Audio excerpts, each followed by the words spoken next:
দেখো বন্ধুরা, আজকে আমি তোমাদের সঙ্গে আমার নাইট স্কিন কেয়ার শেয়ার করছি। ফার্স্টে আমি প্লামের ফেস ওয়াশ দিয়ে মুখটিকে ডিপ ক্লিন করে নিলাম। তারপরে আমি প্লামের একটি টোনার ইউজ করছি। দেখো এই টোনারটা মুখে ড্রাই হওয়ার পর দেখো এবার আমি প্লামের সিরাম ইউজ করছি। এটাই হচ্ছে প্লামের vitamin C skin brightening serum. এটাই আমি ইউজ করি, কারণ আমার মনে হয় এটা মুখে মাখলে আমার মুখটা অনেকটা ব্রাইট ব্রাইট লাগে। আমি এটা ফিল করি, এই কারণে আমি এটা ইউজ করি। আর আমার স্কিনটা প্রচন্ড অয়েলি, এই কারণে আমি প্লামের একটি জেল নাইট ক্রিম ইউজ করি।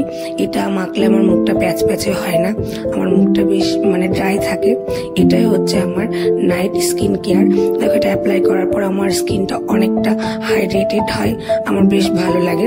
আর তোমরা কিভাবে তোমাদের স্কিন কেয়ার করো অবশ্যই কিন্তু কমেন্টে জানিও। আর যদি ভিডিওটি ভালো লেগে থাকে অবশ্যই লাইক কমেন্ট করতে একদম ভুলো না। তাহলে সবাই কিন্তু কমেন্ট করো। তাহলে আজকের মতন বাই, গুড নাইট।